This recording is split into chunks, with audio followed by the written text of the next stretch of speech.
Buenas tardes, mis amados hermanos. Hoy nuevamente me tocó el privilegio de llevar a ustedes lo que el Señor ha puesto en mi corazón por medio de este devocional.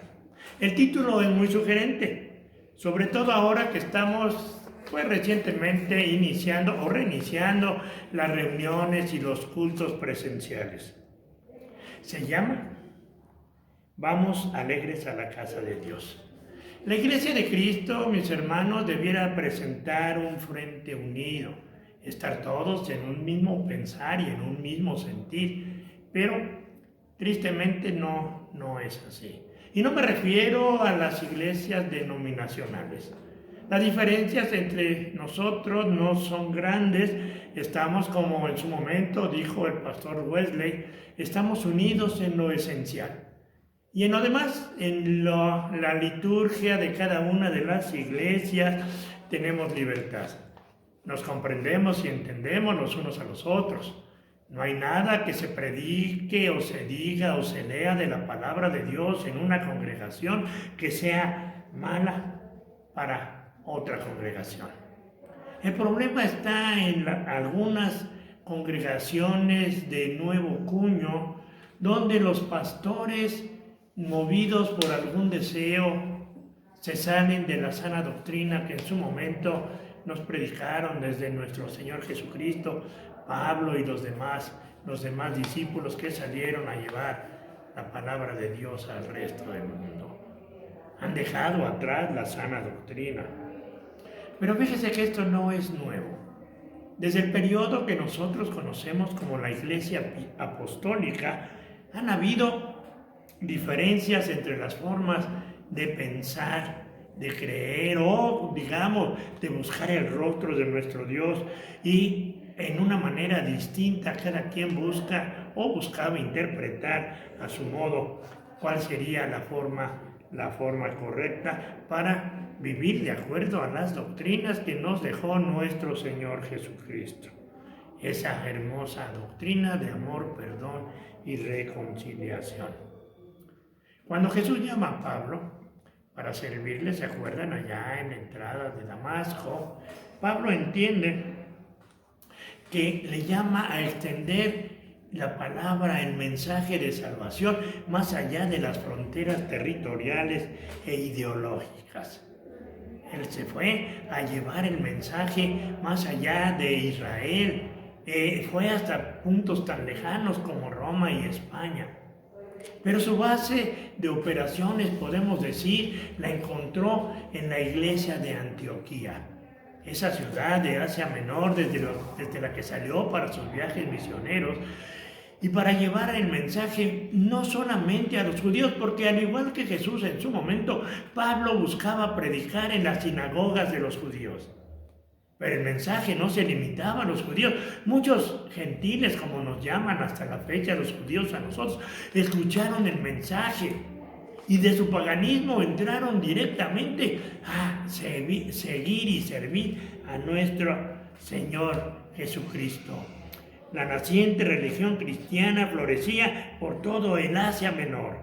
Las congregaciones crecían en número de miembros, sobre todo de gentiles considerados paganos. Llegó a la iglesia de Antioquía una delegación que venía del centro de Jerusalén.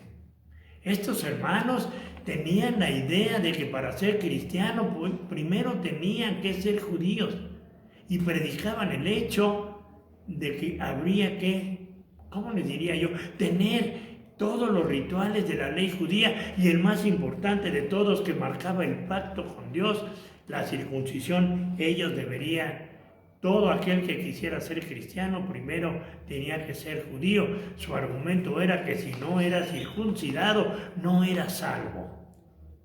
Pablo y los demás ancianos de la iglesia tuvieron un fuerte debate con estos hermanos.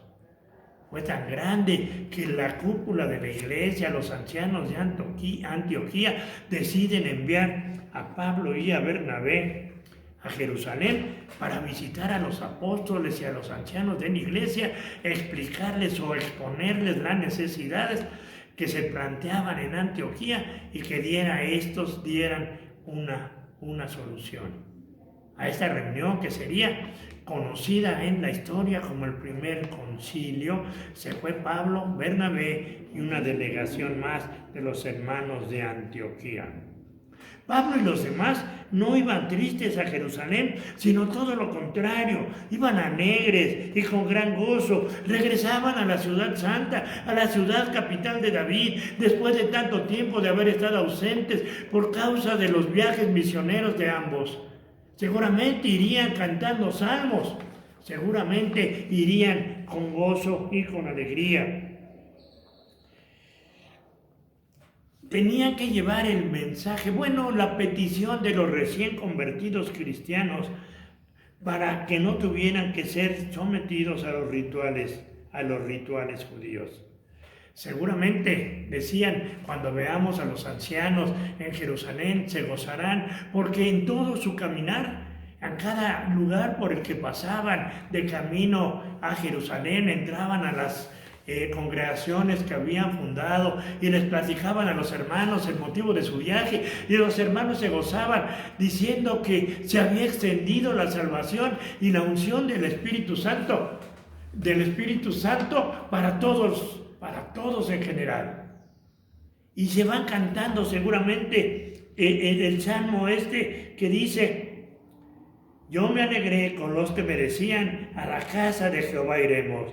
Nuestros pies estuvieron dentro de tus puertas, oh Jerusalén, que se ha edificado como una ciudad que está bien unida entre sí.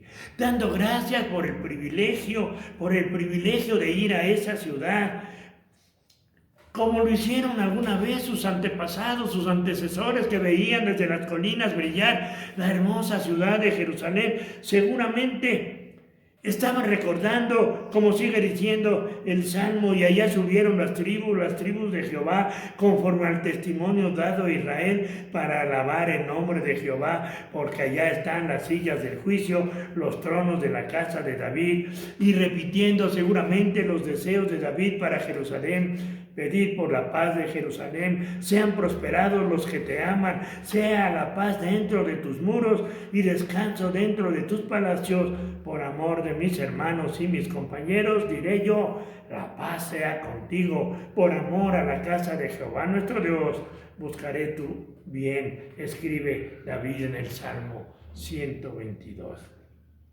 En nuestras congregaciones, mis hermanos, gracias a Dios, ya no tenemos a los judaizantes.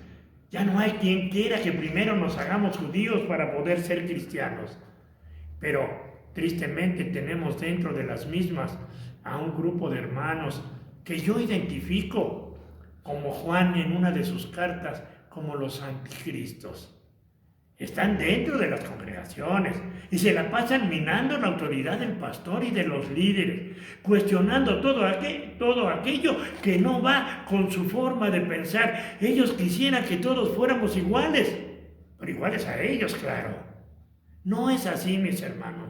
Si bien Jesús es la vid verdadera y nosotros somos los pámpanos, no hay un pámpano que sea igual a otro. En la diferencia está la excelencia, digo yo. Hay pámpanos con más fruto, hay pámpanos con menos fruto. La idea es que permanezcan los pámpanos unidos a la vid, que nosotros, los discípulos, permanezcamos tomados de la mano del Señor. El Señor Jesucristo no espera que todos seamos iguales. Él busca seguidores que le adoren, como dijo también en el Evangelio de Juan, que le adoren en espíritu y en verdad. No tenemos que ser iguales, tenemos que ser, ¿cómo les diría yo?, seguidores y hacedores de su palabra, tomados siempre de su mano, sin soltarnos de Él, porque Él es la vid verdadera. Y si nosotros queremos llevar en su momento mucho fruto, tenemos que seguir unidos a Él, tomados de su mano. Mientras que estemos unidos a la vid, seguiremos creciendo, seguiremos ampliando nuestro conocimiento de Él, y esto producirá verdadera cantidad de frutos, mucho fruto en nosotros, fruto que después podemos compartir con los demás. Y a la postre darán o llevarán mucho fruto el que permanece en mí y yo en él. ese da fruto abundante, dijo nuestro Señor Jesucristo en el Evangelio de Juan 15, del 1 al 8. Nada ni nadie debe quitarnos nuestro gozo de reunirnos en nuestra casa de oración, en el templo en el cual el Señor nos ha llevado a servir, en la casa de oración, en la comunidad de fe, con ese gozo de volver a encontrarnos con los hermanos que hacía mucho que no veíamos, dado que estamos regresando, como decía yo al principio, a las reuniones presenciales. Nada ni nadie debe quitarnos el gozo de reunirnos con nuestros hermanos de la comunidad de fe. Vamos a orar. Amoroso Padre, Señor y Dios nuestro, te damos gracias, Señor. Te damos gracias infinitas y muchas gracias, Señor, por el gozo de reunirnos con nuestros hermanos en nuestras comunidades de fe. Porque los vemos a todos los que no habíamos visto en mucho tiempo, porque podemos saludarnos y guardar a la distancia y conservando lo que se nos da como para poder, los recursos sanitarios, el gel en las manos, la mascarilla y todo. Señor, poder saludarnos, darnos un abrazo con cuidado. Eso es un gozo. Eso es lo que necesita el pueblo de Dios, estar unidos siempre. Porque Jesús no vino a esparcir a las personas, vino a unirlas con el poder de su amor y de su palabra, con el poder de su voz. Él no hizo acepción de personas y nosotros tampoco debemos hacer acepción de personas. Continuemos orando para que las reuniones presenciales sean de gozo en todas las comunidades de fe. En Jesucristo oramos. Amén y amén.